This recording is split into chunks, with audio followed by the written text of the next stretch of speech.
နောက်ဦးဇင်းတို့အသေးကောင်းဖို့ဆိုတာနဲ့ပတ်သက်ပြီးတော့ဒုတိယပြောလိုက်တဲ့သုတ်တန်ကဘာလို့ရှင်သာရိပုတ္တရာကိုရမကြီးဟောခဲ့တဲ့ဗရကသုတ်တန်ဟုတ်ရဲ့လားအမှုကိစ္စသစ်တွေမှာမွေ့လျော်နေမယ်စကားပြောမှုတွေမှာမွေ့လျော်နေမယ်အိပ်စက်မှုတွေမှာမွေ့လျော်နေမယ်အပေါင်းအသင်းတွေနဲ့မွေ့လျော်နေမယ်နှီးနှောခြင်းတွေနဲ့မွေ့လျော်နေမယ်ပပင်စတရားတွေနဲ့မွေ့လျော်နေမယ်ဆိုရင်တော့အဲ့ဒီယဟန်ဟာအသေးမကောင်းနိုင်ဘူးတဲ့ဟုတ်လားဒါကြောင့်အမှုကိစ္စသစ်မှာမမွေ့လျော်ဖို့စကားပြောဟောခြင်းမှာမမွေ့မလျော်ဖို့အိပ်စက်ခြင်းမှာမမွေ့လျော်ဖို့ပြီးတော့ဘာလို့အပေါင်းအသင်းတွေနဲ့မမွေ့လျော်ဖို့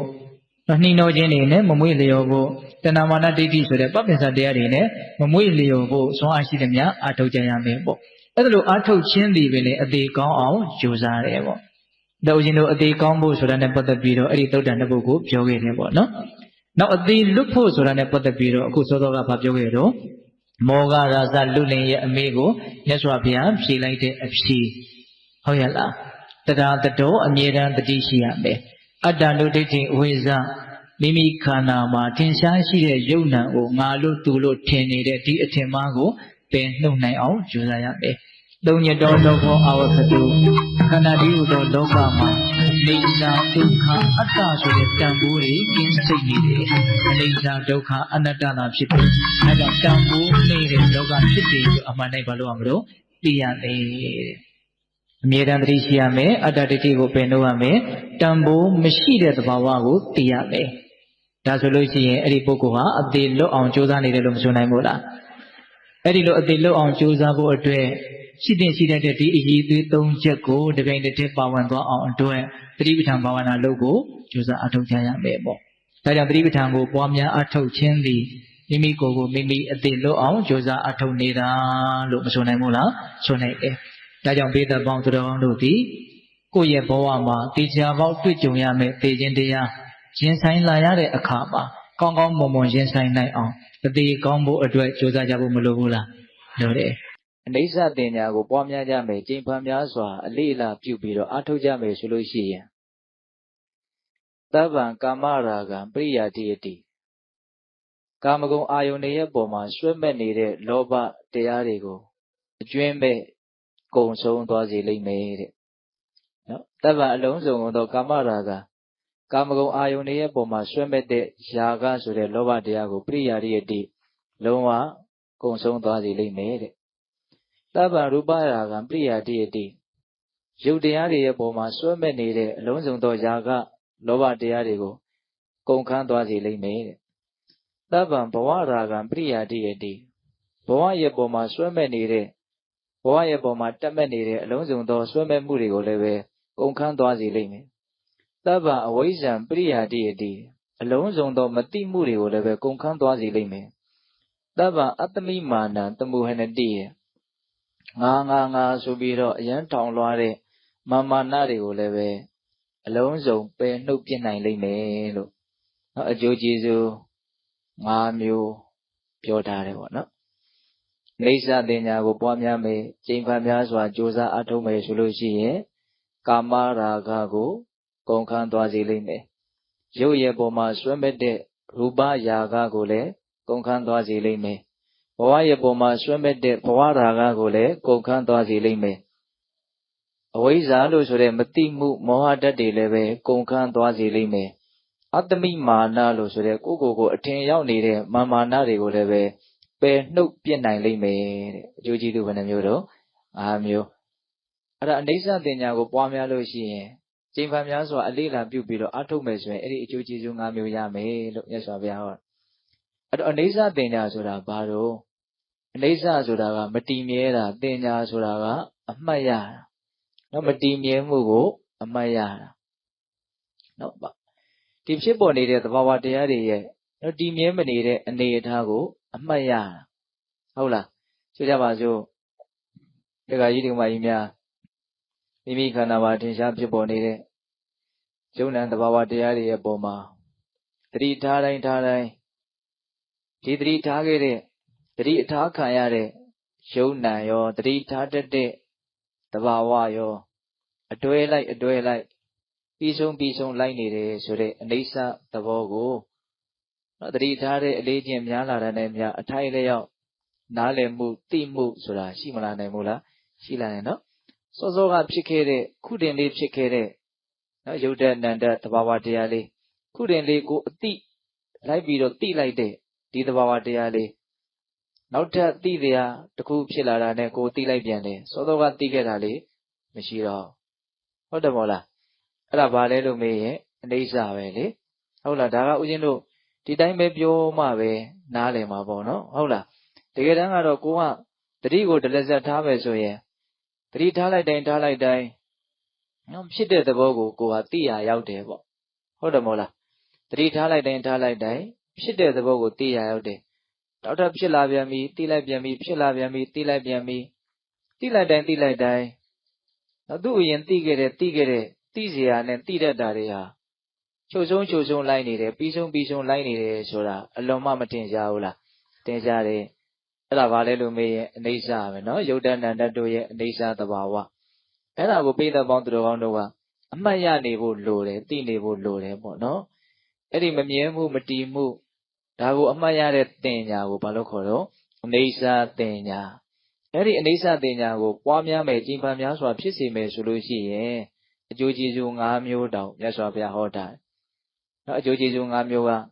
ကာမရဲ့ပုံမှာဆွဲမဲ့တဲ့လောဘရဲ့ရုပ်တည်ရဲ့ပုံမှာဆွဲမဲ့တဲ့လောဘရဲ့ဒါကတိတ်မတူဘူးဆိုတော့မတူတဲ့ပိုင်းလေးတွေကိုပြောကြည့်မယ်ပေါ့နော်ကာမရဲ့ပုံမှာဆွဲမဲ့တဲ့ຢာကဆိုတာနော်အစင်းအတန်အနတ်အရသာအတွေ့အထိလိုလားနှစ်သက်အပ်တဲ့ကာမဂုဏ်အာယုံပေါ့နော်ရုပ်ပုံမှာနှစ်သက်တယ်ဆိုတာကသူတစ်ပါးခန္ဓာမိမိရဲ့ခန္ဓာဒီရုပ်ပိုင်းဆိုင်ရာအရှုအဝေးဒါကိုအတိတ်ကရည်ညွှန်းတာနော်ကိုယ့်ရဲ့ရုပ်အရှုအဝေးကြီးရဲ့ပုံမှာကိုပြန်ပြီးတော့ตายရမက်မောနေတာမျိုးတွေမရှိဘူးလားရှိတယ်ဒါရုပ်ရဲ့ပုံမှာဆွဲမဲ့မှုလို့အကျဉ်းမြင်နားလည်ရမယ်ဟုတ်လားနောက်ဦးဇင်းတို့ဘဝရာဂဆိုတာဒီဖြစ်နေရတဲ့အနေအထားလေးကိုตายရတဲ့သဘောဘဝရဲ့ပုံမှာမက်မောတဲ့သဘောဘဝဆိုတဲ့ပါဠိစကားလေးကဖြစ်ခြင်းလို့အဓိပ္ပာယ်ရတာကိုဟုတ်လားဖြစ်နေရတာလေးကိုဒကာဓမ္မတို့ဦးဇင်းတို့တွေကตายရမက်မောမှုရှိတယ်နော်အခုဒီဘဝသိဆုံးပြီးတဲ့နောက်မှာနောက်ထပ်ဖြစ်ခြင်းတယ်ဆိုတာကဒေတာပေါက်ရှိတယ်ဒါမျိုးထပ်ပြီးတော့ဖြစ်ခြင်းတဲ့စိတ်ရှိတယ်နော်အဲ့ဒါပါတော့ဘဝရာဂနော်ဘဝရဲ့ပုံမှာမက်မောတာဒါကြောင့်မို့လို့ကိုကဖြစ်ခြင်းတဲ့စိတ်ကိုအခြေခံတဲ့အတွက်ကြောင့်ဘာကထပ်ပြီးတော့ဆင့်လာတော့ဆိုတော့ကောင်းလေးဖြစ်ခြင်းတယ်နော်ဖြစ်ရမယ့်အတူတူကတော့ဘလို့ဖြစ်ခြင်းတယ်ကောင်းလေးဖြစ်ခြင်းတယ်နော်ငရဲခန္ဓာတိဋ္ဌံခန္ဓာပြိဋ္ဌာခန္ဓာနော်အတူတကယ်ခန္ဓာတွေဖြစ်တာနဲ့စာရင်လူခန္ဓာနတ်ခန္ဓာဗြဟ္မခန္ဓာဖြစ်တာကတော်သေးတယ်ဆိုဟောဖြစ်တဲ့တရားကိုဘာလို့တော့ตายရတဲ့သဘောမက်မောတဲ့သဘောရှိအဲ့ဒါကိုဘာလို့ခေါ်တော့ဘဝရာဂဟုတ်လားအဲ့ဒီဘဝရာဂကိုလည်းပဲအကျွမ်းမဲ့ကုန်ခန်းသွားစီလိမ့်မယ်တဲ့အိဋ္ဌတင်ညာကိုပွားများရင်ဟုတ်လားနောက်အားရစရာကောင်းတဲ့အချက်ကသဗ္ဗအဝိဇ္ဇံပရိယာတိယတိတဲ့မတိမှုမှန်သမျှအဝိဇ္ဇာဓာတ်တွေအလုံးကိုလည်းကုန်ခန်းသွားစီလိမ့်မယ်တဲ့မမြဲတာကိုအမှတ်ရတာကိုပွားများမယ်ဆိုရင်မတိမှုအဝိဇ္ဇာဓာတ်တွေကုန်ခန်းသွားနိုင်တယ်မတိမှုကုန်သွားရင်တိမှုကနေရာဝင်မယူနိုင်ဘူးလားနေရာယူလာမယ်တိမှုနဲ့ပြည်စုံသွားမယ်ပေါ့နော်နောက်ဆုံးပြောထားတာလေးကသဗ္ဗံအတ္တမိမာနတမှုဟနတိတဲ့ငါဆိုပြီးတော့ကိုယ့်အကိုအထင်ရောက်နေတဲ့ဒီမာနဓာတ်ကိုပယ်နှုတ်ပြလိုက်နိုင်မယ်တဲ့ဟုတ်လားအဲ့ဒါကိုမြတ်စွာဘုရားကဥပမာ10မျိုးလောက်ပေးပြီးတော့ဒီအနိစ္စတင်ညာရဲ့မြင့်မြတ်ပုံအနိစ္စတင်ညာရဲ့စွန့်ရည်တတ္တိကြီးမားပုံကိုအဲ့ဒီသုတ္တမှာပြောထားတယ်အဲ့ဒါလေးကိုအကျဉ်းပြပေးသလိုမှတ်ကြည့်မယ်ဟုတ်လားအနိစ္စတင်ညာကိုပွားများလို့ကာမရာဂရူပရာဂနော်ဘဝရာဂအဝိဇ္ဇာအတ္တမိမာနဆိုတဲ့ဒီတရားစုံ၅မျိုးကိုဖယ်ရှားသုတ်တင်နိုင်မှုကိုမြတ်စွာဘုရားဥမာဘလို့ပေးတုံးဆိုတော့လယ်သမားတယောက်ကလယ်ထွန်တယ်ပေါ့နော်အဲ့လိုလယ်ထွန်တဲ့အခါမှာထွန်သွားတွေကနော်ဒီစိုက်ခင်းထဲမှာဒီပြိုခင်းထဲမှာပေါက်ရောက်နေတဲ့မြက်တွေကိုအကုန်လုံးခွဲရက်ပြီးတော့ဆွဲပြဲပြီးတော့အကုန်လုံးကျွတ်ထွက်သွားပြီးတော့အကုန်လုံးဖြက်စီးပြီးတော့နော်ဒီထွန်သွားတွေကမြေကြီးကိုမွားတယ်လို့ပေါ့တစ်ပင်တွေဒီထဲမှာရှိတဲ့မြက်ပင်လေးတွေအကုန်လုံးကဘာဖြစ်သွားတော့ကျွတ်ထွက်သွားတာနော်ဒါကတော့မှနော်လေထွန်တာကုန်းထွန်တာတွေကိုမြင်မှုတဲ့လူတွေကပို့ပြီးတော့ဒီဥမာကိုနားလည်နိုင်တယ်ဟုတ်လားရှေ့ကနွားနှကောင်ရဲ့နော်ပကုံးမှာတဘိုးလုံးကြီးတတ်ထားတယ်အဲ့ဒီတဘိုးလုံးကိုကလေးကောင်ကနေပြီးတော့နော်ထွန်တာနှစ်ခုချီပြီးတော့အဲ့ဒီထွန်တာရဲ့နောက်မှာနော်ထွန်သွားတွေစိုက်ထားတဲ့နော်အဲ့ဒီထွန်ကြီးချိတ်ထားပဲအဲ့ဒီနောက်ကနေလူကဖိပြီးတော့တခါလဲနွားနောက်ကလိုက်သွားတော့ဒီ ဒီထွန်သွားတွေကမြေကြီးတဲကိုနော်အကုန်လုံးစိုက်ပြီးတော့စုဝင်ပြီးတော့ချစ်လိုက်သွားတာဆိုတော့ပေါက်နေတဲ့မြက်တွေဟာအုံလိုက်အကုန်လုံးကျွတ်ထွက်ပြီးတော့ပျက်စီးသွားတော့ဟုတ်လားအဲ့လိုပဲအနိစ္စတင်ညာကိုပွားများမယ်ဆိုလို့ရှိရင်နော်ကာမရာဂယူပရာဂဘဝရာဂအဝိဇ္ဇာအတ္တမိမာနဟုတ်လားဒီတရား၅ခုဟာနော်ထွန်တဲ့ချစ်ပြတ်ခံရလို့ကျွတ်ထွက်သွားတဲ့မြက်တွေလို့သူတို့လည်းပဲ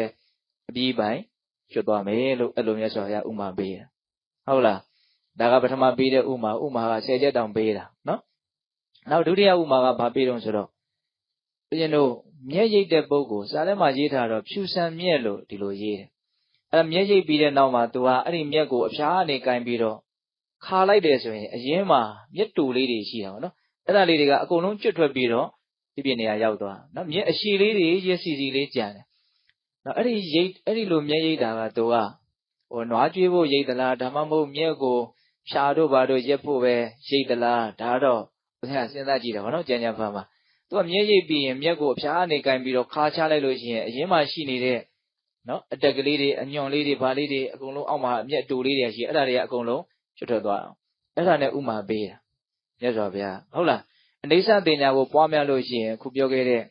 ကာမရဲ့ဘောရုပ်ရဲ့ဘောဘဝရဲ့ဘောမှာဆွဲမဲ့တဲ့ယောဂယာကရဲ့အဝိဇ္ဇာရဲ့မာနရဲ့ဒါကိုသူဖယ်ရှားနိုင်တယ်ဟုတ်လားဒါကဒုတိယပေးတဲ့ဥမာ哦နောက်တတိယပေးတဲ့ဥမာကနော်တရတိကန်ကြီးတစ်ခိုင်တပင်ပေါ်မှာတီးနေတယ်ဆိုကြပါနော်10လုံး15လုံးလောက်တချို့တရခိုင်ကြီးတွေဆိုရင်တွဲပြီးတော့တီးနေတာရှိတယ်သူ့ရဲ့အရင်ကအညာတော့တစ်ခုတည်းပဲဟုတ်လားအဲ့ဒါကိုအညာကနေအရင်ကနေဖြတ်ချလိုက်မယ်ဆိုလို့ရှိရင်အဲ့ဒီအညာမှာပြုတ်ပြီးတော့တီးနေတဲ့တရတိတွေအကုန်လုံးဟာပါသွားတယ်တစ်ချက်ဖြတ်လိုက်တာနဲ့အဲ့ဒီတရတိတွေအလုံးဟာပါသွားတယ်အဲ့ဒါနဲ့ဥမာပေးတာမြတ်စွာဘုရားကဖြစ်ပေါ်လာတဲ့သဘာဝတရားတွေဟာမတည်မြဲဘူးဆိုတဲ့အနေစာကိုအမှတ်ရတဲ့သင်ညာအဲ့ဒါပွားများမယ်ဆိုရင်စောစောကပြောတဲ့ကာမရာဂရူပရာဂဘဝရာဂအဝိဇ္ဇာအတ္တမိမာနဒါဆွဲအောင်ဦးဇင်းကထပ်ပြောနေတာဟုတ်လားအဲ့ဒီ၅မျိုးဟာတခါတည်းဘာဖြစ်လို့ပြုတ်ထွက်သွားတယ်အညာကိုတစ်ချက်ဖြတ်လိုက်တာနဲ့ကျန်တဲ့အသီးတွေဟာအညာမှာကပ်ပြီးတော့ပါသွားအပင်နဲ့ကွဲကွာသွားတာဟုတ်လားအဲ့ဒါမြတ်စွာဘုရားပေးတဲ့တတိယဥမာနောက်ပေးတဲ့ဥမာလေးတွေကြတော့သူကမြင့်မြတ်ပုံကိုဥပမာပေးလေသလားလို့ဘုရင်ကအဲ့လိုလေးစဉ်းစားကြည့်တယ်နောက်၄ခုမြောက်ပေးတဲ့ဥမာကဘုရင်တို့အပမာဒတရားကိုမြင့်မြတ်ပုံကိုဟောတဲ့နေရာမှာလည်းအဲ့ဒီဥမာလေးတွေကိုတွေ့ရတယ်ဒါကြောင့်တချို့လည်းပဲအဲ့ဒီဥမာလေးတွေကကြားဘူးပြီးသားဖြစ်လိမ့်မယ်ဟုတ်လားအိမ်တစ်လုံးမှာဦးဇင်းတို့မိုးထားတယ်ဆိုလို့ရှိရင်အဲ့ဒီအမိုးရဲ့အောက်မှာအချင်းချင်းတွေရှိတယ်နော်အဲ့ဒီအချင်းချင်းတွေရဲ့စုရာကိုဘာလို့ခေါ်တော့ခေါင်ပေါ့ဟုတ်လားတချို့ကအဲ့ဒါကိုစာထဲမှာသူကအထွတ်လို့ဒီလိုပြောတယ်အိမ်ရဲ့အထွတ်အမြတ်ထိတ်ဆုံးနေရအောင်နော်အဲ့ဒီခေါင်မှာပဲသွားပြီးတော့အချင်းချင်းတွေဟာစုဝေးရတယ်အဲ့ဒီခေါင်ဟာဒီအမိုးအတွက်ဒီအိမ်အတွက်အလွန်မှအဓိကကျတယ်ဟုတ်လားခေါင်ဟာမိုးမလုံးရင်တအိမ်လုံးမိုးမလုံးတော့ဟုတ်လားခေါင်မှာစုစည်းထားတာကိုဖြတ်လိုက်မယ်ဆိုလို့ရှိရင်အကုန်လုံးဟာကစင်ကြီးရဲ့ဖြစ်သွားနိုင်တယ်အဲ့ဒါနဲ့မြတ်စွာဘုရားဥမာပေးတာအချင်းချင်းတို့ရဲ့ပေါင်းစုံရာအထွတ်တည်အချင်းချင်းတို့ရဲ့စုဝေးရာဖြစ်တယ်အဲ့လိုပဲအနိစ္စတင်ညာကိုပွားများလို့ရှိရင်စောစောကပြောရတဲ့ကာမရာဂရူပရာဂဘဝရာဂအဝိဇ္ဇာအတ္တမိမာနဒါတွေကအကုန်လုံးသိရှားနိုင်တယ်ဒါကြောင့်အနိစ္စတင်ညာဟာအလွန်မြင့်မြတ်တယ်အလွန်အထွတ်ထိပ်ကြတယ်ဆိုတာကိုပြောလိုတာလားလို့ဒါကဥစဉ်ကနော်အဲ့ဒါကမြတ်စွာဘုရားပေးထားတဲ့ဥမာနောက်ဥစဉ်တို့5ခုမြောက်6ခုမြောက်9ခုမြောက်ကြတော့တခုတည်းတွဲပြီးတော့မှတ်စီခြင်းတယ်အဲ့ဒါဘာပေးတော့ဆိုတော့ဦးဇင်းတို့နန္တာမျိုးတွေရှိတယ်နော်အမြင့်နန္တာအနှစ်နန္တာအပွင့်နန္တာလို့နန္တာမျိုး3မျိုးဟုတ်လားအဲ့ဒါအမြင့်နန္တာတွေထဲမှာအကျော်ပင်ရဲ့အမြင့်ဟာအလွန်ကဲဆုံးပဲအမောမြတ်ဆုံးပဲတဲ့နော်အမြင့်နန္တာတွေထဲမှာအကျော်ပင်ရဲ့အမြင့်သည်အမောမြတ်ဆုံးအနှစ်နန္တာတွေထဲမှာတော့စန္ဒကူးနီပင်ရဲ့အနှစ်ဟာအမောမြတ်ဆုံးပဲတဲ့သူအထွတ်အထိပ်ပဲတဲ့ဟုတ်လားအပွင့်နန္တာတွေထဲမှာတော့မြက်လေးပန်းရဲ့ရဏတ်ဟာအမြတ်ဆုံးပဲတဲ့အဲ့ဒါဦးဇင်းပေါင်းပြီးတော့ပြောလိုက်တာပါနော်အဲ့ဒါလို့ဦးဇင်းတို့အနှစ်နန္တာတွေထဲမှာအကျော်ဟာအမြတ်ဆုံးဖြစ်တယ်လို့အမြင့်နန္တာတွေထဲမှာအကျော်ဟာအမြတ်ဆုံးဖြစ်တယ်လို့အနှစ်နန္တာတွေထဲမှာစန္ဒကူးနီဟာအမြတ်ဆုံးဖြစ်တယ်လို့အပွင့်နန္တာတွေထဲမှာမြက်လေးပန်းဒီအမြတ်ဆုံးဖြစ်တယ်လို့အနိစ္စတင်ညာကိုပွားများမယ်ဆိုလို့ရှိရင် နော်ကာမယာကရူပယာကဘဝယာကအဝိဇ္ဇာအတ္တမိမာနဆိုတဲ့အဲ့ဒီတရားတွေအကုန်လုံးကိုပယ်ရှားပြီးသားသုတ်သင်ပြီးသားဖြစ်သွားဒါကြောင့်သူဟာအလွန်မွန်မြတ်တယ်လို့ဆိုလိုတယ်လို့ဦးဇင်းကတော့အဲ့လိုထင်မိတယ်ပေါ့ဟုတ်လားဒါကမြတ်စွာဘုရားဟောထားတာလေနော်နောက်ဦးဇင်းတို့ရှစ်ခုမြောက်နော်ပေးတဲ့ဥမာကဘာလဲဆိုတော့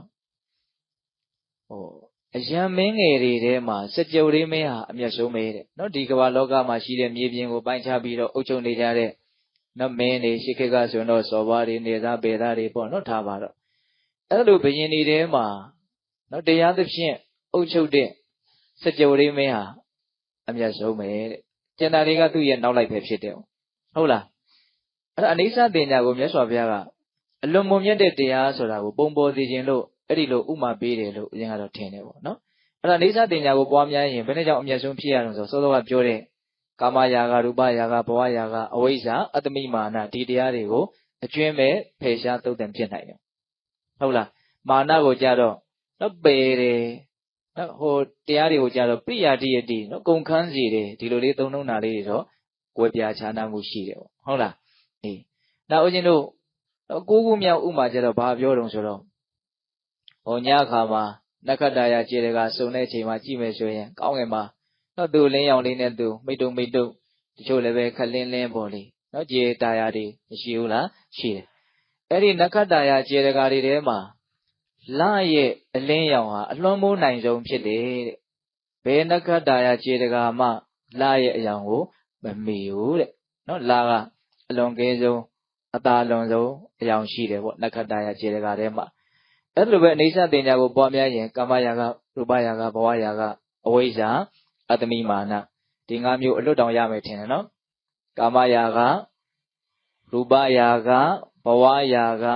အဝိဇ္ဇာအတ္တမိမာနဟုတ်လားအတ္တမိမာနဆိုတာငါလို့ဒီယုံနာအရှုဝေးကြီးကိုအစွမ်းတစုံတရာရှိတဲ့ငါဆိုတဲ့အနေမျိုးနဲ့အထင်တစ်ခုရောက်နေတဲ့သဘောဟုတ်လားအဲ့ဒါကိုတမှုဟနတိပယ်ရှားနိုင်တယ်ပယ်နှုတ်နိုင်တယ်နော်အေးနောက်ဆုံးပေးတဲ့ဥမာကဘာလို့ဆိုတော့နေမင်းနဲ့ဥမာပေးတယ်ဟုတ်လားနေ့ရခါတိမ်နေလဲကင်းစင်လို့မြူတွေလဲကင်းစင်လို့နေမင်းကြီးထွက်လာပြီဆိုလို့ရှိရင်အမိုက်တိုက်အားလုံးကိုလွှမ်းမိုးပြီးတော့တောက်ပါတယ်တဲ့နေရောင်ဟုတ်လားအမိုက်တိုက်အားလုံးကိုပါတယ်လွှမ်းမိုးပြီးတော့တောက်ပါတယ်တဲ့သူ့ကိုတုနိုင်တဲ့အလင်းရောင်မရှိဘူးနော်နေမင်းရဲ့အလင်းရောင်ဟုတ်လားအေးအဲ့လိုပဲအနိစ္စတင်ညာကိုပွားများမယ်ဆိုရင်ကျင့်ဖန်များစွာအလေးလာပြုအထုတ်မယ်ဆိုလို့ရှိရင်ကာမယာကဆိုတဲ့ကာမရဲ့ပေါ်မှာဆွဲမဲ့မှုရူပယာကလို့ဆိုတဲ့ရုပ်ခန္ဓာရဲ့ပေါ်မှာဆွဲမဲ့မှုဟုတ်လားဘဝယာကလို့ဆိုတဲ့ဖြစ်နေရတဲ့ဒီအနေထားလေးရဲ့ပေါ်မှာဆွဲမဲ့မှုအဝိဇ္ဇာလို့ဆိုတဲ့သစ္စာလေးပါးကိုမသိမှုအတ္တမိမာနလို့ဆိုတဲ့အထင်တလုံးရောက်မှုဒါတွေကိုမလုပ်နိုင်တော့ဖယ်ရှားနိုင်တဲ့သုတ်သင်နိုင်တယ်လို့အလိုမြတ်စွာဘုရားဟောအဲ့တော့အိဋ္ဌတင်ညာရဲ့စွန့်ရည်တတ္တိတွေကိုဒါမိမိလုပ်နေတဲ့အလုပ်နဲ့ပတ်သက်ပြီးတော့တော့သူ့ရဲ့အကျိုးကျေးဇူးဟာဘယ်လောက်ရှိသလဲဆိုတာလေးကိုသိရတော့ကိုလုပ်တဲ့အလုပ်မှာနော်အစွမ်းအားတွေကိုသိရတော့အားပို့ပြီးတော့ဖြစ်စရာအကြောင်းမရှိဘူးလားရှိရနော်ဒါကြောင့်ဒီအိဋ္ဌဆိုတဲ့သဘောလေးကိုတတ်နိုင်တဲ့မြတ်သဘောပေါက်အောင်ကြိုးစားရမယ်အဲ့ဒါကလည်းပဲဤမျိုးစုံဘက်ပေါင်းစုံကနေပြီးတော့စိတ္တမယဉာဏ်ကိုအသုံးချပြီးတော့လည်းပဲဉာဏ်ကိုတွေးတတ်ဖို့လဲလိုမယ်လို့ဥစဉ်ထင်တယ်နောက်ဒလဇက်ဖြစ်ပေါ်နေတဲ့ယုံနာရဲ့ပေါ်မှာသတိထားတဲ့လုပ်ငန်းစဉ်ကတော့မြန်ဆန်အနိစ္စကိုသဘောပေါက်ဖို့နီလန်းပေါ့ဟုတ်လားကျန်တဲ့အချိန်တွေမှာလည်းပဲဒီဖြစ်ပေါ်နေတဲ့အနေအထားတွေရဲ့မတည်မြဲမှုကိုစဉ်းစားဆင်ခြင်မယ်ဆိုရင်လည်းပဲအချီးနှီးအကျိုးမဲ့မဖြစ်ပါဘူးအဲ့ဒါလည်းစဉ်းစားဆင်ခြင်တိုက်တာပဲနော်ဒီဖြစ်ပေါ်နေတဲ့ဒီသဘာဝတရားဒီလောကရဲ့အနေအထားဒီခန္ဓာရဲ့အနေအထားဟာတည်တာမြဲတာဘာတစ်ခုမှမရှိဘူးဆိုတာကိုမြတ်စွာဘုရားကဤမျိုးစုံရှုတော့မျိုးစုံကနေပြီးတော့သိအောင်မြင်အောင်ဟောထားတဲ့ဒေသနာတွေကိုထောက်ထားသောအဖြစ်ဘဝရဲ့လောကရဲ့မတည်မြဲတဲ့သဘာဝကိုစဉ်းစားဆင်ခြင်ခြင်းဟာအလွန်မုံမြတ်တဲ့အလုပ်ဖြစ်တယ်ဆိုတာကိုလည်းနားလည်ဖို့လိုတယ်ဆိုကျင်တာကထိုင်ပြီးတော့တတိထားဒလဇက်ထားနေတဲ့လုပ်ငန်းစဉ်ကိုလုပ်နိုင်ရင်တော့အမုံမြတ်ဆုံးပါပဲဟုတ်လားသို့တော်လည်းပဲအဲ့လိုကြီးပဲကိုကအမြဲတမ်းလဲလုံနိုင်တာမဟုတ်မလုံနိုင်တဲ့အခြေအနေကမရှိဘူးလားရှိရနော်အဲ့ဒီလိုအခြေအနေမျိုးမှာဒီဖြစ်ပေါ်နေတဲ့အနေအထားတွေရဲ့ဒီကမ္ဘာလောကကြီးရဲ့ဒီခန္ဓာရဲ့နော်မတည်မြဲတဲ့သဘာဝတွေကိုဉာဏ်နဲ့စဉ်းစားဆင်ခြင်ဖို့လိုတယ်ဟုတ်လားအဲ့လိုစဉ်းစားဆင်ခြင်တဲ့နေရာမှာအချိန်ကာလလေးနဲ့စဉ်းစားတာလည်းပဲအလွန်ထိရောက်တဲ့ နီလန်တစ်ခုလို့အရင်ထင်တယ်ဟုတ်လားအခုဒီထဲမှာအသက်20 30 40 50 60 90 80တွေတောင်ပါတယ်နော်ကိုယ့်အသက်အနေထားလေးနဲ့ကိုယ့်ကိုစဉ်းစားကြည့်နော်အသက်30ဆိုရင်လွန်ခဲ့တဲ့မွေးတွေကစပြီးတော့ဒီအခုအချိန်ထိဖြတ်သန်းခဲ့တဲ့နော်ကာလတစ်လျှောက်လုံးမှာနော်တွေ့ကြုံခံစားဖြစ်ပေါ်ခဲ့တဲ့ယုံ nant သဘာဝတရားအလုံးတို့သည်ဘာတစ်ခုမှရှိတော့တာမဟုတ်ဟုတ်တယ်မဟုတ်လားအားဖြစ်သွားပြီတော့အတိတ်ဆိုတဲ့စကားလုံးရဲ့အောက်မှာအလုံးဟာပျောက်ကွယ်သွားခဲ့ပြီရောဘယ်နာလေးသွားရှာလို့မှမတွေ့တော့ဘူးကိုကတော့ရှိသလိုလိုတွေ့ခဲ့ဘူးမြင်ခဲ့ဘူးတဲ့လူတွေနဲ့ဆက်ဆက်ပြီးတော့ရှိနေသေးသလိုလိုထင်နေတာလေးတွေမရှိဘူးလားဒါပေမဲ့တကယ်စဉ်းစားကြည့်ရင်လေရမ်းပြီးတော့အစာဖော်ပြီးတော့စဉ်းစားကြည့်မယ်ဆိုရင်တောင်မှတ်မိတာတောင်တော်တော်နည်းမယ်တကယ်ဖြစ်ခဲ့တာရဲ့နော်အပုံတသန်းပုံလို့တပုံလောက်တောင်ဥစဉ်ကတော့မှတ်မိမယ်မထင်ပါဘူးစဉ်းစားကြည့်နော်အဲ့ဒါဘာလဲဆိုတော့ဖြစ်ပေါ်ခဲ့တဲ့အနေအထားတွေအလုံးဟာပြီးဆုံးသွားခဲ့ပြီချုပ်ပြောက်သွားခဲ့ပြီဆိုတဲ့အနေအထားလေးပေါ့အခုဖြစ်ပေါ်နေခြင်းဒီယုံ nant သဘာဝတရားတွေဟာလည်းပြီးဆုံးနေစေချုပ်ပြောက်နေစေပါပဲဟုတ်လားနောက်မှဖြစ်เสียအကြောင်းတွေရှိလို့ဆက်ပြီးတော့ယုံ nant တရားတွေဖြစ်အောင်ပါဖြစ်เสียအကြောင်းကအဓိကဒီယုံ nant တွေရဲ့သဘာဝကိုမှန်မှန်ကန်ကန်မသိတဲ့အဝိဇ္ဇာနဲ့အဲ့ဒီအဝိဇ္ဇာကြောင့်ဒီယုံ nant တွေရဲ့အပေါ်မှာဖြစ်ခြင်းမှုလိုခြင်းမှုရခြင်းမှုဆိုတဲ့လောဘတဏှာဓာတ်အဝိဇ္ဇာနဲ့တဏှာပေါ့နော်အဲ့ဒီအကြောင်းတရားကြီးနှစ်ခုအရင်ကရှိနေတဲ့အတွက်ကြောင့်ယုတ်တဲ့နတ်တွေကဆက်ပြီးတော့ဘာလို့မှတော့ဖြစ်အောင်မှဟုတ်လားအဲ့ဒီဖြစ်အောင်မဲ့သဘာဝတရားတွေလည်းပဲဘာလို့သွားကြအောင်မှပျက်စီးသွားအောင်မှပဲပြီးဆုံးသွားအောင်မှပဲချုပ်ပြောက်သွားအောင်မှပဲနော်ပြီးဆုံးခဲ့ကြလှပြီပြီးဆုံးနေစေပြီးလဲပြီးဆုံးသွားကြအောင်မယ်ဆိုတာလေးပါဟုတ်လားအနိစ္စဖြစ်ခဲ့လှပြီအနိစ္စဖြစ်နေစေအနိစ္စဖြစ်ကြရအောင်မယ်ဒါလွဲနိုင်လားမလွဲနိုင်ဘူးနော်အချိန်ကာလလေးနဲ့အဲ့လိုလေးပိုင်းခြားပြီးတော့နားလည်ရမယ်နော်အဲ့ဒါကိုမြတ်စွာဘုရားလည်းပဲဒီလိုအချိန်ကာလရဲ့နော်အနေအထားလေးကိုအထောက်အထားလေးပြပြီးတော့မြတ်စွာဘုရားကဒီသင်္ခါရလောကကြီးရဲ့ဒီတတ္တလောကကြီးရဲ့ဒီဩကာသလောကကြီးရဲ့မတည်မြဲမှုသဘာဝကိုဟောထားတဲ့သုတ်တန်လေးတစ်ပုဒ်ရှိတယ်မိမိရဲ့အနိစ္စတင်ညာမတည်မြဲမှုကိုအမှတ်ရတဲ့တင်ညာလေးပိုအားကောင်းအောင်ဒီသုတ်တန်လေးကိုဦးဇင်းကပြောခြင်းတယ်ဟုတ်လားဘယ်စုံတောင်းစုံကနေမတည်မြဲမှုကိုသိအောင်နားလည်အောင်ကြိုးစားကြရမှာနော်ဖြစ်စေယုံ nant ကိုဒလဇတ်သတိထားပြီးတော့ကြိုးစားနိုင်မယ်ဆိုရင်တော့အတိုင်းထက်လွန်ပါပဲဟုတ်လားသို့တော့စိတ်ဓာမယဉာဏ်ကိုအသုံးချပြီးတော့ဖြစ်ပေါ်ခဲ့တဲ့အနေအထားတွေမရှိတော့ပါလားအခုဖြစ်ပေါ်နေတဲ့အရာတွေဟာလည်းပဲနော်မရှိတော့ဘူးဆိုပြီးတော့ကုန်ပြောင်းနေသေးပါလားနောက်ဖြစ်အောင်မဲ့သဘာဝတရားတွေဟာလည်းဒီလမ်းမဲ့လိုက်ပြီးတော့ကုန်ပြောက်သွားကြအောင်ပါလားဆိုတာကိုစဉ်းစားတယ်မို့လား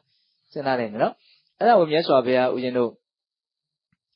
နိဒာနဝကတန်ယုတ်ပါဠိတော်ထဲမှာအနမတကတန်ယုတ်ဆိုတာရှိတယ်အနမတကဆိုတဲ့စကားလုံးလေးပေးတယ်လို့ကြားဦးမှာပါဟုတ်လားအနမတကနအမတကဟုတ်လားအဆုံးနိုင်တဲ့သိစရာတွေကမဆုံးနိုင်ဘူးဆိုတဲ့အနေအထားနော်အစမတင်ဘဝတန်တရားတစ်ခွင်ဆိုဒီလိုအသုံးနှုန်းလေးတွေနဲ့တွဲပြီးတော့နားလည်ရမယ်ဟုတ်လားအဲ့ဒီမှာဦးဇင်းတို့မြတ်စွာဘုရားနော်ဘယ်လိုဟောထားလဲဆိုတော့ခါတစ်ပါးမှာမြတ်စွာဘုရားရှားတကြိုမြို့အနီးနားမှာရှိတဲ့ဂိဇ္ဇကုတ်တောင်ပေါ်မှာရဟန်းတော်ပေါင်းများစွာခြံရံပြီးတော့တရင်သုံးတယ်လို့ဆိုတယ်အဲ့ဒါမြတ်စွာဘုရားကအဲ့ဒီဂိဇ္ဇကုတ်တောင်ပေါ်မှာတရင်သုံးရင်းနဲ့မလှမကမ်းမှာမြင်နေရတဲ့ဝေပုံလတောင်ဆိုတာရှိတယ်အဲ့ဒီဝေပုံလတောင်ကိုမြတ်စွာဘုရားကညွှန်ပြပြီးတော့တရားတစ်ပုဒ်ဟောတယ်ဒီသုတ်တန်လေးကအလုံးကြားဖို့နာဝတော့များကြပြီးသားသို့တော်မှတ်သားစရာကောင်းပါတယ်အဲ့ဒီဝေပုံလတောင်ကိုညွှန်ပြီးတော့မြတ်စွာဘုရားကဗာမင်းရှိတုံးဆိုတော့ယဟန်တို့တဲ့ဟောဒီဝေပုံလတောင်ဟာတစ်ချိန်လုံးကပါဠိနဝန္တတောင်လို့နာမည်ရခဲ့ဘူးတဲ့ဟုတ်လားဒီဝေပုံလတောင်ကြီးဟာပါဠိနဝန္တတောင်လို့နာမည်ရခဲ့ဘူးတဲ့အဲ့ဒီခေတ်ခါတုန်းကအဲ့ဒီတောင်ကြီးရဲ့နီးဝန်းကျင်မှာနေကြတဲ့လူမျိုးတွေကတိဝရမျိုးနွယ်ဝင်နေတဲ့တိဝရလူမျိုးတွေတဲ့ဟုတ်လားအဲ့ဒီတိဝရလူမျိုးတွေရဲ့တက်တန်းကအဲ့ဒီတုန်းကနှစ်ပေါင်း4000တောင်ရှိလျားတယ်တဲ့ဟုတ်လားအဲ့ဒီတိဝရမျိုးနွယ်တိဝရလူမျိုးတွေဟာအဲ့ဒီသူတို့ရဲ့အနီးဝန်းကျင်မှာရှိတဲ့အဲ့ဒီပါဠိနဝန္တတောင်ကြီးပေါ်ကိုရောက်ကျင်တယ်ဆိုရင်4ရက်လောက်အချိန်ယူပြီးတော့တက်ရတယ်ပြန်ဆင်းရင်လည်းပဲ4ရက်လောက်ဆင်းရတယ်တဲ့ဒါလွန်ခဲ့တဲ့ဒါဒီပြင်ကဘာမဟုတ်ဘူးဒီကဘာဒီဝေပုံလတောင်ရဲ့တစ်ချိန်လုံးကဖြစ်ခဲ့တဲ့အနေအထားဒီဝေပုံလတောင်ကြီးဒီပင်နဲ့တစ်ချိန်လုံးကပါဠိနဝန္တတောင်လို့အမည်ရခဲ့တယ် ဟုတ်လားအဲ့တော့တောင်ကြီးကအရန်ကိုမြင်မာတယ်ပေါ့နော်နှစ်ပေါင်း4000ရှိတဲ့တိဝရမျိုးနွယ်တွေအဲ့ဒီတောင်ပေါ်ကိုတက်ချင်တယ်ဆိုရင်4ရက်တောင်ချိန်ယူရတယ်တဲ့4ရက်တက်မှတောင်ထိပ်ရောက်နော်ပြန်ဆင်းခြင်းလည်း4ရက်ချိန်ယူရတယ်တဲ့အဲ့ဒီခါတုန်းကလောကသုံးပါးမှာကောက်ကုတံဆိုတဲ့မြတ်စွာဘုရားပွင့်ထွန်းခဲ့တယ်တဲ့အဲ့ဒီကောက်ကုတံမြတ်စွာဘုရားရဲ့နော်လက်ရတော်ရန်အက္ခတဝကမထေရကဝိဒူရတဲ့နော်လက်ဝဲတော်ရန်နော်အက္ခတဝကမထေရကသိင်စီဝါလို့ဒီလိုနာမည်ရတယ်တဲ့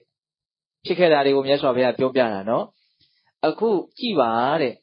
အဲ့ဒီပါဠိနဝန္တဆိုတဲ့နာမည်မရှိတော့ဘူးတဲ့အခုအဲ့ဒီတောင်ကြီးကဝေပုံလားဆိုတဲ့နာမည်နဲ့နေနေတာဟုတ်လားအဲ့ဒီလောက်လည်းအခုမမြင့်တော့ဟုတ်လားအဲ့ဒီတုန်းကကောက်ဥတ္တမြတ်စွာဘုရားလည်းပဲပြိဋိဘံဆံသွားပြီတဲ့နော်သူရဲ့တာဝကတွေလည်းပြိဋိဘံဆံသွားပြီတဲ့အဲ့ဒီတုန်းကတိဝရမျိုးနွယ်ဝင်တွေလည်းပဲအကုန်လုံးတည်ကြပြီတဲ့ဟုတ်လားအဲ့ဒါကိုမြတ်စွာဘုရားဘယ်လိုဟောလဲဆိုတော့ပတ္တထဘိက္ခဝေသာစီဝိမတ္တပပတ္တတမေညာအန္တရဟိတာတေသမနုဿာကာလင်္ကတာသောစဘဂဝါပြိဋိဘုတော်တဲ့နော်လူတွေလည်းအကုန်သေးကုန်ပြီတောင်ကြီးရဲ့နာမည်လည်းပျောက်သွားပြီဟုတ်လားမြတ်စွာဘုရားလည်းပဲပြိဋိဘံဆံသွားပြီမရှိကြတော့ဟုတ်လားအဲ့ဒါကိုမြတ်စွာဘုရားညွှန်ပြပြီးတော့ဗာပြောတော့ဧဝံနေစာဘိက္ခဝေသင်္ခါရယဟန်တို့တဲ့အကြောင်းတရားတွေစုံမှ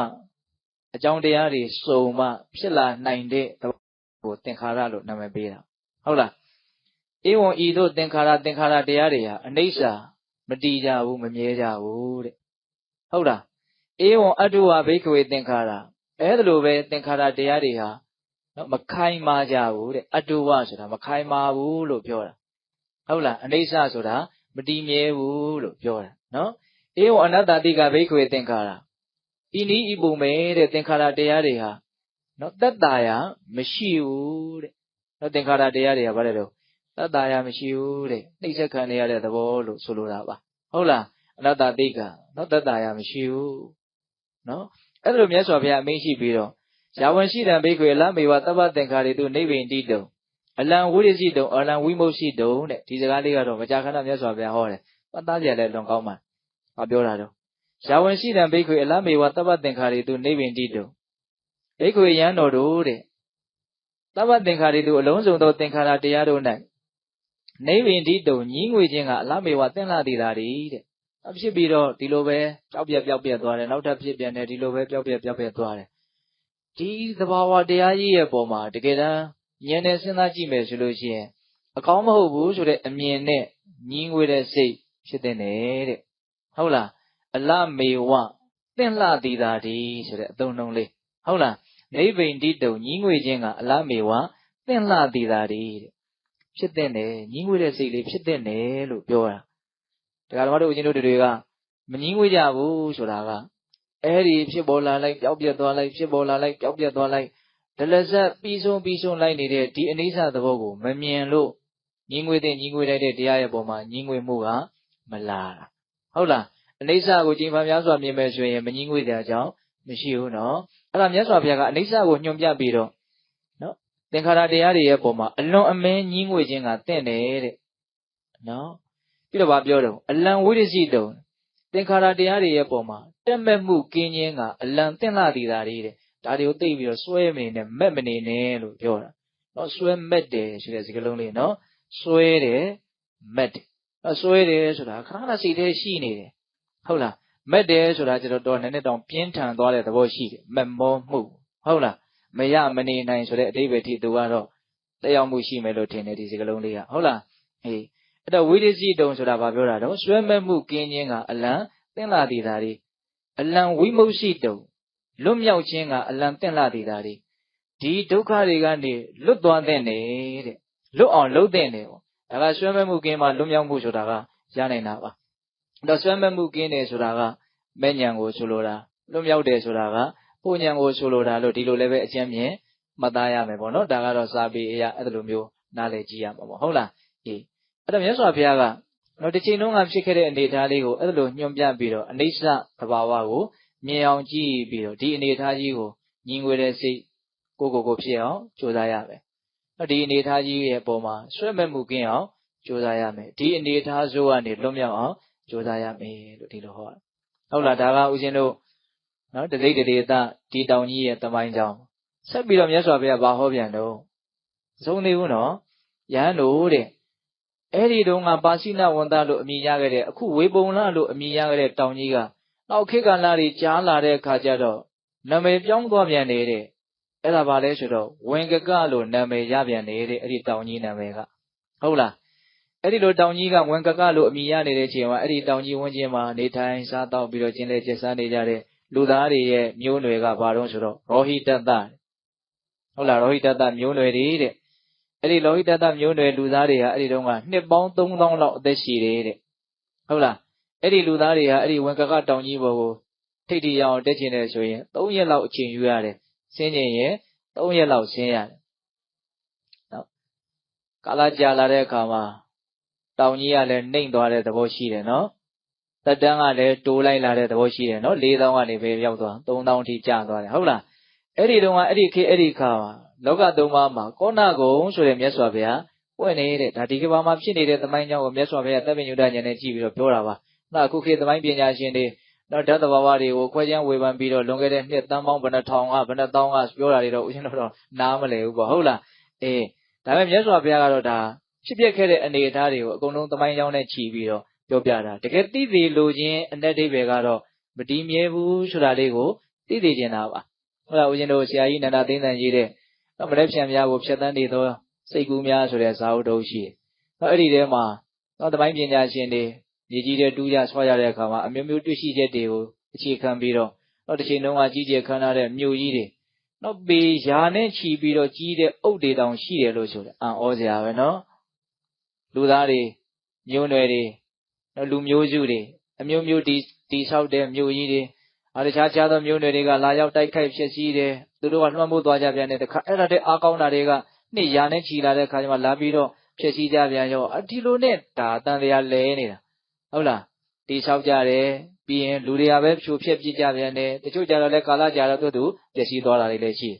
အဲ့တော့အကုန်လုံးကိုအရင်တော့အနှစ်ထုတ်လိုက်မယ်ဆိုရင်တော့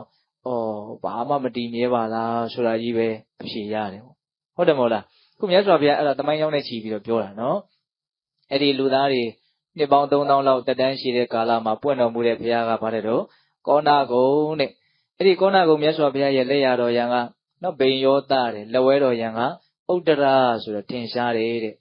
အဲ့ဒါကိုမြတ်စွာဘုရားညွှန်ပြပြီးတော့ပတ္တထဘိက္ခဝေသာစီဝိမတ္တပပ္ပတ္တသမညာအန္တရဟိတာကြည်ပါတဲ့ယဟန်တို့ပတ္တထဆိုတာကြည်လိုက်စမ်းပါအဲ့ဒီအနေထားလေးကိုဟုတ်လာ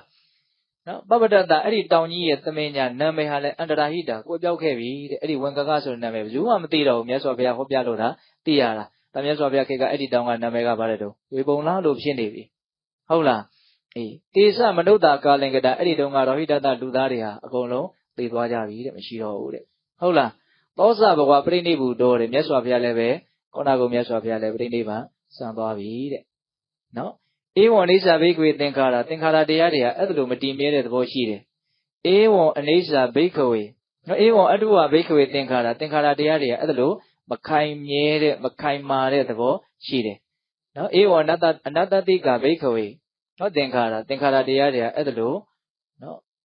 မသက်သာတဲ့သဘောရှိကြတယ်ဒါကြောင့်မို့လို့ယာဝံရှိတံဘိက္ခဝေလမေဝသဗ္ဗသင်္ခါရေတုနိဗ္ဗိန္တိတုသင်္ခါရတရားတွေရဲ့ပုံမှာညှင်းငွေခြင်းကတင့်တယ်နော်အလံဝိရှိတုံအလံဝိမှုရှိတုံသင်္ခါရတရားတွေရဲ့ပုံမှာဆွဲမဲ့မှုကင်းခြင်းကတင့်တယ်သင်္ခါရတရားတွေကနေလွတ်မြောက်အောင်ကြိုးစားအထောက်တင်တယ်လို့တခါအဲ့ဒါလိုလေးမြတ်စွာဘုရားကနော်ဖြစ်တဲ့စိတ်ရဲ့အနေအထားလေးကိုအဲ့ဒါလိုဆုံးမတယ်သုတ္တန်ကဆုံးပြီလားဆိုတော့မဆုံးသေးဘူးဟုတ်လားပေတတို့မှတ်သားထားတဲ့အမှားသားရပြောမယ်ဆိုရင်ဒီကမ္ဘာလောကကြီးမှာဘုရားလေးစုပွင့်ခဲ့ပြီနော်ပထမဆုံးပွင့်တဲ့ဘုရားကဘာတော့ကောက်ကုသံပြီးတော့ကောဏဂုံအဲ့ဒါအခုကောဏဂုံမြတ်စွာဘုရားရှင်ပွင့်တော်မူတော့ကဒီဝေပုံလတောင်ကိုကြည့်ပြီးတော့မြတ်စွာဘုရားပြောပြခဲ့တဲ့တမိုင်းကြောင်းပေါ့နော်ကောဏဂုံမြတ်စွာဘုရားပွင့်ပြီးရင်ဘယ်ဘုရားပွင့်မလဲကတ္တပမြတ်စွာဘုရားပွင့်နော်အဲ့ဒီကတ္တပမြတ်စွာဘုရားလက်ထက်မှာဒီတောင်ကြီးရဲ့နာမည်ကဘယ်လိုဖြစ်ခဲ့တုံးဆိုတော့သုပတ္တလို့အမည်ရတယ်တဲ့အကြည့်ကောင်းတဲ့တောင်ကြီးပေါ့ဟုတ်လားသုပတ္တတောင်ကြီးတဲ့အဲ့ဒီတုန်းကအဲ့ဒီဝန်းကျင်မှာရှိတဲ့လူသားမျိုးနွယ်တွေကသုတ်ပိယလူမျိုးနွယ်တဲ့သုတ်ပိယနော်ချစ်စရာကောင်းတဲ့လူတွေပေါ့ဟုတ်လားသုတ်ပိယလူမျိုးနွယ်တွေနော်အဲ့ဒီတုန်းကအဲ့ဒီခေတ်ကအဲ့ဒီလူမျိုးနွယ်တွေရဲ့တက်တန်းကနှစ်ပေါင်း2000ကာလကြာတယ်ဟုတ်လားနှစ်ပေါင်း2000လောက်နေရတယ်အဲ့ဒီလူမျိုးနွယ်တွေကအဲ့ဒီတောင်ကြီးပေါ်ကိုတက်ချင်တယ်ဆိုရင် 2 ရက်အချိန်ယူပြီးတော့ဆင်းကျင်တယ်ဆိုရင်2 ရက်အချိန်ယူရတယ်။တောင်ကလည်းပဲနှိမ့်သွားတယ်တက်တန်းကလည်းတိုးလိုက်လာတယ်ဒါလေးလည်းသတိထားရမယ်ပေါ့ဟုတ်လားဒီနေရာမှာတောင်ကနှိမ့်သွားတာလားမြေကြီးကမြင့်လာတာလားဆိုတာလေးတော့လည်းသတိထားသင့်တယ်ဘယ်လိုဖြစ်လာမယ်ထင်တော့မြေကြီးကမြင့်လာတာနော်အခုလက်တွေ့သိရတဲ့အနေထားကတော့ဦးဇင်းတို့စကိုင်းတောင်မှာတော့ခြေတုံးကတည်ထားတဲ့ကျောင်းတွေရှိတယ်နော်အုတ်တိုင်းလေးတွေတချို့ဆို2000လောက်ပဲရှိတော့တဲ့နေရာလေးတွေရှိတယ်တည်တုံးကတော့2000တည်ခဲ့တာတော့မဖြစ်နိုင်ဘူးမြေကြီးကတဖြည်းဖြည်းနဲ့မဖြစ်လာတော့မြင်လာလူတွေကဖို့လို့မြင်တာဘလို့အကြောင်းကြောင့်လည်းတော့မသိဘူးအဲ့ဥဒ္ဒရန်လေးတွေနှိမ့်သွားတာတော့လည်းပဲထင်ထင်ရှားရှားတွေ့ရတယ်ပေါ့ဟုတ်လားပြီးတော့ခြေတုံးကတိဆောက်ခဲ့တဲ့အနေအထားတွေဟာဘယ်ထဲရောက်သွားမြေကြီးထဲပဲရောက်နေနော်သူတို့ကမြေကြီးထဲသူကသူတူးဝင်သွားတာတော့မဟုတ်ပါဘူးမြေကြီးကပို့လာတော့မြုပ်သွားကြတာပေါ့ဟုတ်လားအဲ့ဒါကာလတွေဘယ်လောက်ကြာလဲအပြောင်းလဲတွေဘယ်လောက်များလဲဆိုတာလေးကိုမြတ်စွာဘုရားဟောပြဟုတ်လားအဲ့ဒီတုန်းကဦးဇင်းတို့အနေအထားတွေကိုမြတ်စွာဘုရားညွှန်ပြပြီးတော့အဲ့ဒီတုန်းကတောင်ကြီးရဲ့နာမည်လည်းကွယ်ပြောက်ခဲ့ပြီလူသားတွေလည်းအကုန်လုံးတည်ဆုံးသွားကြပြီကတ္တဗမြတ်စွာဘုရားလည်းပဲပရိနိဗ္ဗာန်ဆံသွားပြီလက်ရတော်ရန်ဖြစ်တဲ့ရှင်ဒိဋ္ဌမထေရလက်ဝဲတော်ရန်ဖြစ်တဲ့ဘာရဒါသမထေရဒါတွေလည်းမဖြစ်သွားပြီတော့ပရိနိဗ္ဗာန်ဆံသွားကြပြီမရှိတော့ပျောက်သွားကြပြီဟုတ်လားအဲ့ဒါကိုကြည့်ပြီးတော့သင်္ခါရတရားတွေကဒီလိုမတည်မြဲတဲ့သဘောရှိတယ်ဧဝံဒိဋ္ဌဘိက္ခဝေသင်္ခါရဧဝံအတုဝဘိက္ခဝေသင်္ခါရတရားတွေကဒီလိုမခိုင်မာတဲ့သဘောရှိတယ်ဧဝံနတ္တတိကဘိက္ခဝေသင်္ခါရတရားတွေကအဲ့ဒါလိုအာမကိုလောက်တဲ့တတ္တရာမရှိတဲ့သဘာဝရှိတယ်ဆိုတာကိုနားလည်ပြီးတော့အလမေဝယာဝံရှိတံဘိက္ခဝေအလမေဝတပ္ပသင်္ခါရေသူနိဗ္ဗိန္တိတောသင်္ခါရတရားတွေရဲ့ပုံမှာညီငွေခြင်းကတင့်တယ်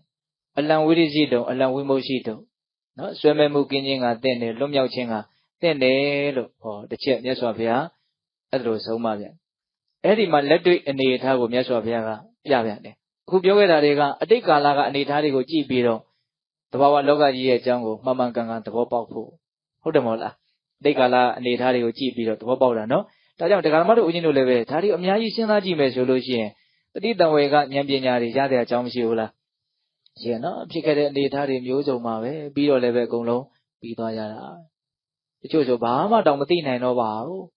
တော့အခုဖြစ်နေတဲ့အနေအထားတွေကလည်းဒီလိုပဲပြီးပြောက်ပြီးသွားပြီးတော့နောက်လူတွေကဘာမှမသိတော့တဲ့အနေအထားကိုရောက်သွားကြအောင်မှာပါပဲဟုတ်တယ်မို့လားဒါပေမဲ့ကိုကအဲ့ဒါတွေကိုမစဉ်းစားတဲ့အခါကျတော့အခုလောလောဆယ်ပြစ္ဆုတ်ပံဖြစ်နေတဲ့အနေအထားကြီးကအရန်အရေးပါတယ်နော်အရန်အရေးကြီးနေတယ်ဒါခါလေးသေရေးရှင်ရေးလို့အောက်မေ့ပြီးတော့အရန်စိတ်ထဲမှာခံစားရတယ်ပေါ့ဟုတ်လားဒါကြောင့်ဒီဖြစ်ပေါ်နေတဲ့အနေအထားကိုကြည့်ပြီးတော့လည်းပဲသုံးသပ်တတ်ရမယ်ဒါကအတိတ်ကာလကအနေအထားကိုကြည့်ပြီးတော့အမှန်တရားကိုဝေဖန်တာပေါ့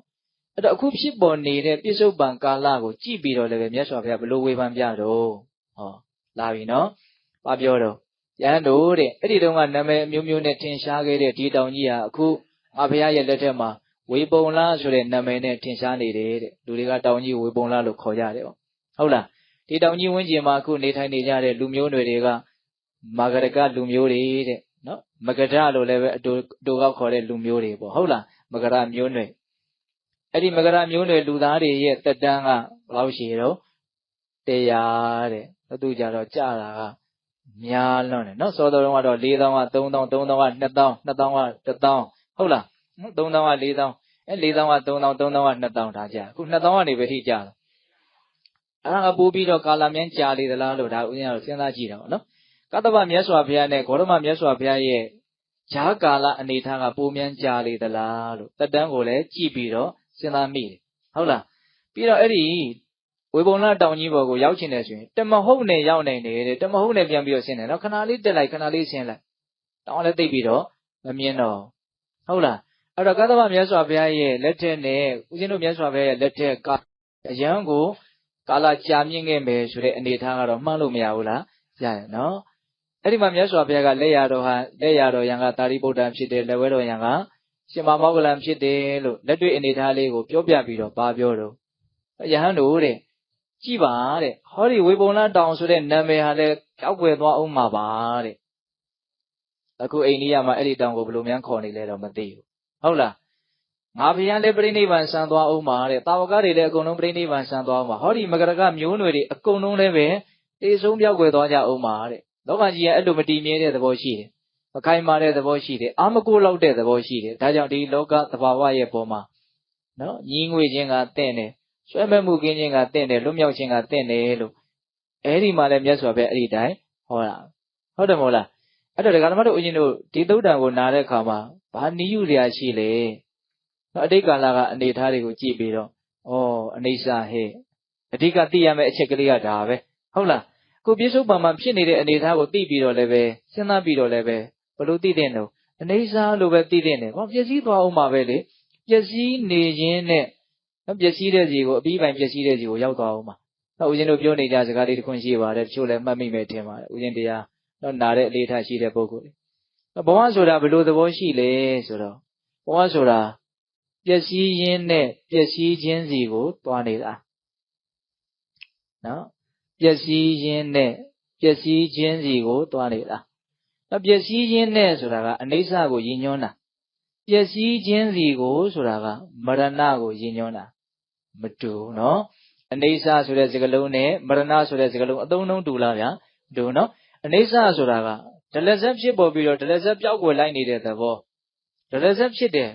ဖြစ်ပြီးတော့အဲ့ဒါဒလဇက်ပဲမရှိတော့ဘူးဆိုတော့နောက်ထပ်အဖြစ်သဘောတွေပဲဒလဇက်တန်ဖြစ်ပြီးတော့ဖြစ်ခဲ့သမျှတွေဟာတောက်လျှောက်ပဲကွယ်ပြောင်းလိုက်သွားတဲ့သဘောကိုအဲ့ဒါပါခေါ်တော့အနေစာသူ့ကိုခဏိကမရဏလို့ဒီလိုနာမည်တစ်မျိုးပေးမယ်ဆိုရင်လည်းပေးလို့ရတယ်။ခဏတိုင်းတည်ဆုံးနေတဲ့အနေအထား哦အခုသတိပဋ္ဌာန်ဘာဝနာကိုပွားများတယ်ဆိုတာအဲ့ဒီခဏတိုင်းတည်ဆုံးနေတဲ့အနေအထားကိုသိအောင်မြင်အောင်ကြိုးစားကြတာဓမ္မဘဝရဲ့ပုံမှာပို့ပြီးတော့နားလည်မှုသဘောပေါက်မှုတွေကြီးမားလာမယ်အဲ့ဒါမှဘဝရဲ့ပုံမှာကိုဘလို့သုံးသပ်မယ်ဘလို့ဆင်ခြင်မလဲဒါနဲ့ပတ်သက်ပြီးတော့ဘလို့နေထိုင်သွားမလဲဆိုတဲ့အဖြေမှန်တွေကိုပို့ပြီးတော့ရနိုင်မယ်ပေါ့ဒါဥစဉ်စဉ်းစားမိတာလေးကိုပြောတာဟုတ်လားအဲ့တော့အနေစာဆိုတာဘာကိုရည်ညွှန်းတာတော့တခဏတိုင်းပျောက်ကွယ်နေတဲ့သဘောဟုတ်လားပျက်စီးရင်းနဲ့ဆိုတာအဲ့ဒါကိုပြောတာဖြစ်လာတယ်ရှိတော့ဘူးဒါဥစဉ်ကတခါလေးစဉ်းစားကြည့်တာပေါ့နော်ဘဝမှာမြင်ငယ်ပေါင်းလည်းများလာပြီကြားခဲ့ပေါင်းလည်းများလာပြီအနက်နေရခဲ့ပေါင်းစားခဲ့တောက်ခဲ့ပေါင်းတွေ့ခဲ့ထိခဲ့ပေါင်းတွေးခဲ့ကြံခဲ့ပေါင်းတကယ်ကိုမရေမတွက်နိုင်အောင်များခဲ့လာပါပြီကဏ္ဍထိုးလို့တောင်မရနိုင်တော့ဘူးထင်ပါတယ်ဟုတ်လားအဲ့ဒါတွေဘာတစ်ခုမှအဘတ်တင်နေတာမရှိဘူးအခုလောလောဆယ်ဖြစ်နေတာနဲ့အခုရက်တည်နေတာနော်အဲ့ဒါကြီးရောအခိုင်အမာလားဟုတ်ပါဘူးအဲ့ဒါလည်းနောက်ထပ်သဘာဝတရားအသစ်ကထပ်ပြီးတော့အစားထိုးပြီးတော့အဲ့ဒီအသစ်နဲ့ထပ်ပြီးတော့ရက်တည်ပြန်တာပဲဟုတ်တယ်မို့လားတိုင်းသွားနေတာနော်အဲ့ဒါကိုဘာပြောတာတော့ပျက်စီးရင်းနဲ့ဘယ်စီသွားတာတော့ပျက်စီးခြင်းစီဆိုတာတဘဝအပြီးပြည့်ရမယ်အလုံးကိုစွန့်ခဲ့ရမယ်လှုပ်ခဲ့ရမယ်နော်သေဆုံးခြင်းဆိုတဲ့မရဏကိုကျင့်ညွှန်းတာအဲ့ဒီကြီးဥတည်ပြီးတော့သွားနေကြတာအဲ့ဒီခရီးအကွာအဝေးအနီးအဝေးကတယောက်နဲ့တယောက်တူနိုင်မလားတို့နော်ကြာသွားခြင်းလားမြန်သွားခြင်းလားကြာသွားခြင်းတဲ့တခါကြီးရနော်ကြာသွားခြင်းတဲ့အသက်ရှိနေခြင်းတယ်ပေါ့နော်အေးဒါကအလွန်ကောင်းတဲ့အခွင့်အရေးလေးဆိုတော့ကြာသွားရင်ကောင်းပါလေဟုတ်တယ်မဟုတ်လားအောင်ဆိုဒီသွားနေတုန်းလေးမှာကိုကအသိဉာဏ်ပညာကိုမြင့်မားအောင်လုံနိုင်ခွင့်မရှိဘူးလားရှင်နော်ဇုံမကောင်းလို့ဆိုတဲ့မှန်ကန်တဲ့သာသနာတော်မြတ်ကြီးနဲ့တွေ့ခွင့်ရတဲ့ဒီရှင်သန်မှုအနေထားလေးကတန်ဖိုးမဖြတ်နိုင်အောင်ကြီးမားလွန်းပါလေကိုကသာသုံးချမယ်ဆိုရင်ဖို့ဖြတ်လို့မရတဲ့အခွင့်အရေးကြီးတစ်ခုပဲမဟုတ်လားအေးဒါကြောင့်ပျက်စီးရင်းနဲ့ပျက်စီးခြင်းစီကိုသွားနေကြတယ်တချို့ကြတော့လည်းပဲမြန်ဆန်ပျက်စီးခြင်းစီတို့ဆိုတဲ့ပန်းတိုင်ကြီးကိုရောက်သွားကြတယ်ပြီးရင်ဆက်ပြီးတော့နားမလားဆိုတော့မနားပါဘူးပျက်စီးရင်းနဲ့နောက်ဘဝထက်ပြီးတော့ပျက်စီးခြင်းစီကိုသွားပြန်မှာပဲအဆုံးခဲ့ဘူးနော်ဒီခီးကအဲ့ဒါကြောင့်မလို့ဦးဇင်းတို့ဒီသုတ်တံကိုမြတ်စွာဘုရားစဟောတော့ဘယ်လိုဟောလဲထင်တော့အနမတေခောယံဘိက္ခဝေတန်တာတော့ပုဗ္ဗာကောတိနပညာတိအဝိဇ္ဇာနိဝရဏနာတတ္တနာတဏ္ဍတန်ယောဇနာနံယဟန်တို့တဲ့ဟောဒီသတ္တဝတူတယောက်ရဲ့ရှေးကဖြစ်ခဲ့တဲ့ရှေးအစွန်းဟာမထင်ရှားဘူးတဲ့အဲ့လောက်တန်တရားကြီးဟာရှည်လျားခဲ့ပြီတဲ့ဘာဖြစ်လို့လဲဆိုတော့အဝိဇ္ဇာနိဝရဏနာတတ္တနာတဏ္ဍတန်ယောဇနာနံအဝိဇ္ဇာဆိုတဲ့အဖုံးကြီးနဲ့ဖုံးခံထားရတယ်တဲ့တန်ယောဇဉ်ဆိုတဲ့နော်တဏှာဆိုတဲ့ကျိုးနဲ့တန်ရောစဉ်ကျိုးနဲ့လည်းခြိခံထားရတယ်တဲ့နှစ်မျိုးပြောတာနော်တဏှာကိုဘာလို့ပြောတာတော့ကျိုးလို့ပြောတာနော်တဏှာတန်ရောဇနာနံတန်ရောဇနာဆိုတာကျိုးပဲတန်ရောစဉ်နော်မက်မောမှုကိုကျိုးတစ်ချောင်းလို့ဥမာပေးတာမတိမှုကိုကြတော့နိဝရဏအပိတ်အဖုံးလို့ဒီလိုဥမာပေးတာဟုတ်လားမတိမှုနဲ့အဖုံးခံထားရတယ်ဘာမှကိုမမြင်တော့ဟုတ်လားမမောမှုနဲ့အချီနှောင်ခံထားရတယ်လှုပ်ကိုလှုပ်လို့မရဘူးသဘောပေါက်ရလားဗျပေးတဲ့ဥမာတွေမှာအဓိပ္ပာယ်ရှိရနော်အဝိဇ္ဇာနိဝရဏနာတဏှာတန်ယောဇနာနံအသုံးလုံးလေးတွေကိုတတိထားဖို့လိုတယ်ဟုတ်လားအဲ့ဒီလိုမျိုးအဝိဇ္ဇာနဲ့တဏှာဒါနဲ့နေလာတဲ့အတွက်ကြောင့်ဒကာမတို့ဦးဇင်းတို့ရဲ့ဖြစ်ခဲ့တဲ့ရှေးဘဝအစွန်းကိုနော် မသိနိုင်လောက်အောင်ရှည်လျားလာပြီလို့မြတ်စွာဘုရားအဲ့လိုဟောတာဟုတ်ရဲ့လားအဲ့တော့ပြောနေတာကဘာလဲဗျာနောက်ဖြစ်ခဲ့တဲ့အတိတ်ကာလအနေအထားတွေကိုကြည့်ပြီးတော့အနေဆပါလားဆိုတဲ့မှန်ကန်တဲ့အတိကိုရအောင်ကြိုးစားရမယ်ဖြစ်ပေါ်နေစေပိစုပန်အနေအထားကိုကြည့်ပြီးတော့လည်းပဲအနေဆပါလားဆိုတဲ့မှန်ကန်တဲ့အတိကိုရအောင်လုပ်ရမယ်။ကိုင်းဒါနဲ့အနာဂတ်ကိုလှမ်းမျှော်ပါအောင်။အနာဂတ်ကိုလှမ်းမျှော်ပါအောင်။ဖြစ်ဦးမှာနော်အမျိုးမျိုးအကြောင်းတရားအမျိုးမျိုးတွေကြောင့်တော့တေချာတာကတော့အဝိဇ္ဇာနဲ့တဏှာရှိနေတဲ့အတွက်ကြောင့်ယုတ်တဲ့နန္တတွေဆက်ပြီးတော့ဖြစ်မယ်။အဲ့ဒီယုတ်တဲ့နန္တကိုပဲနော်တိဋ္ဌံခန္ဓာတိဋ္ဌံယုတ်တဲ့နန္တလားလူခန္ဓာလူယုတ်တဲ့နန္တလားနတ်ခန္ဓာနတ်ယုတ်တဲ့နန္တလားလို့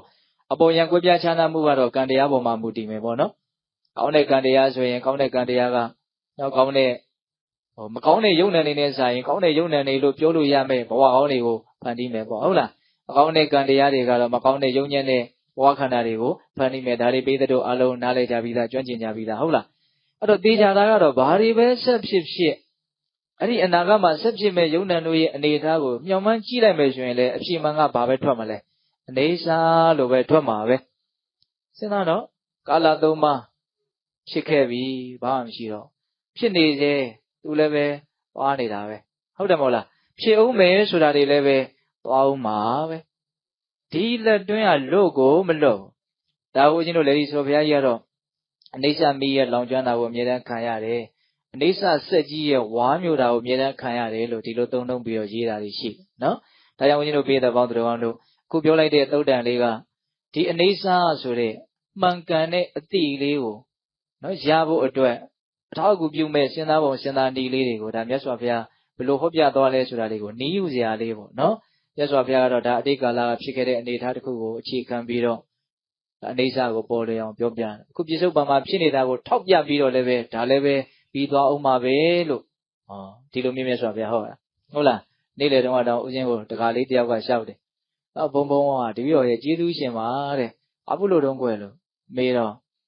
ဘုံဘုံရဲ့ဘာပဲဖြစ်ဖြစ်ပြီးသွားမှာပါဆိုတဲ့စကားတစ်ခွန်းနဲ့သူကသူ့ဘဝကိုဆင်ပြေအောင်ရက်တည်ခဲ့ရတယ်တဲ့ဟုတ်လား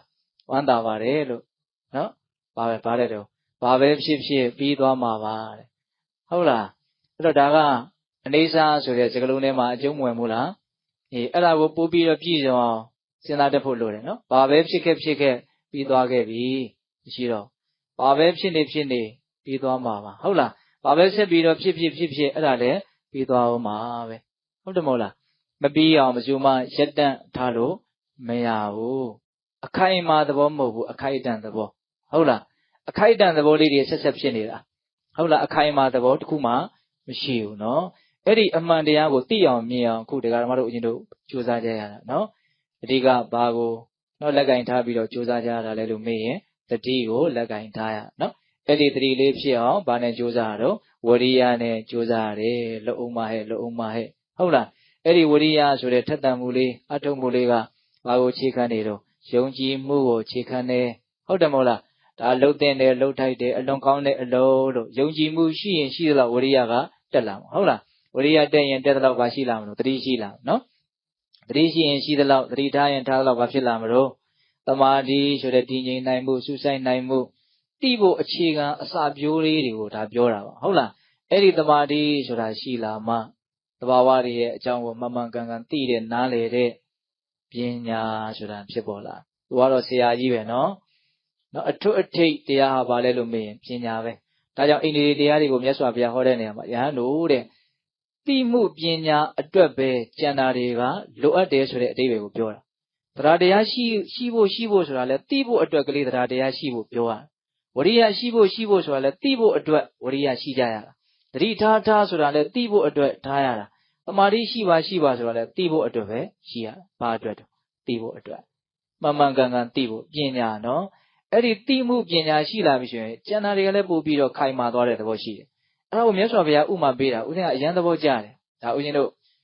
့ဘောဓိပက္ခိယတရားအုပ်စုတွေထဲမှာအိန္ဒိယ၅ပါးကိုဟောတဲ့အခါမှာဒါတွေပါတယ်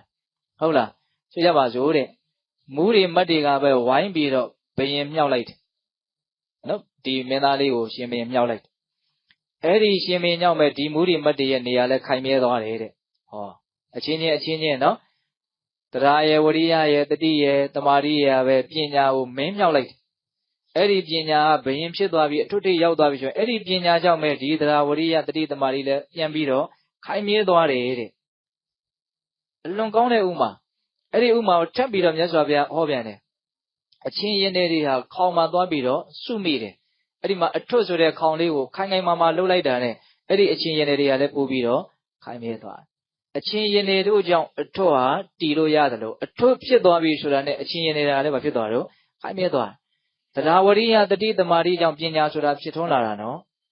အဲ့ဒီပညာဖြစ်ထွန်းခြင်းကြောင့်ပဲသရဝရိယတတိသမารီကလည်းပို့ပြီးတော့ခိုင်မြဲသွားတယ်စဉ်းစားကြည့်စာကြိုးစားခဲ့ရတာလေးကတရားလေးကစတော့နော်တရားနဲ့ဝရိယနဲ့တတိနဲ့သမารီနဲ့ကြိုးစားလိုက်တော့တကယ်လို့မြန်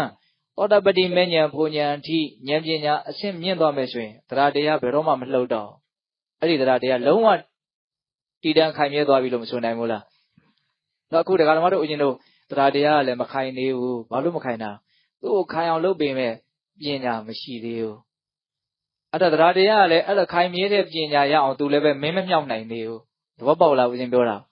ဒါပေမဲ့တရားတရားတစ်ခုတည်းနဲ့ပညာဘယင်ကိုမြောက်နိုင်မှာမဟုတ်ဘူးနော်တော့တရားတရားဘာနဲ့ပေါင်းတော့ဝရိယနဲ့ပေါင်းမယ်သတိနဲ့ပေါင်းမယ်သမာဓိနဲ့ပေါင်းမယ်ပေါ့ဟုတ်လားအဲ့ဒီမှာပညာဆိုတဲ့အထွတ်အထိပ်ကိုရမှာအဲ့ဒီအထွတ်အထိပ်တရားကပဲပြန်ပြီးတော့လက်အောင်ငယ်သားကိုခိုင်မြဲအောင်လုပ်ပေးပါသူတို့၅ခုဘလို့မှခွဲလို့မရဘူးနော်အဲ့ဒါကိုပဲဘိုး၅ပါးလို့လည်းခေါ်တယ်အိန္ဒိယ၅ပါးလို့လည်းခေါ်တယ်ဟုတ်လားဒါကြောင့်ဦးဇင်းတို့ပေးတဲ့ပေါင်းတော်ဒီကနေ့နော်တကယ်ကိုယ်လုပ်ငန်းစဉ်ရဲ့အဓိကတော့ချက်ကနော်ဒီမတည်မြဲမှုကိုသိဖို့ပါဟုတ်လားမတည်မြဲမှုကိုသိမှဉာဏ်ပညာတွေအဆင့်ချင်းမြင်မနိုင်တာအဲ့ဒီမတည်မြဲမှုကိုသိဖို့အတွက်တတိဝရိယ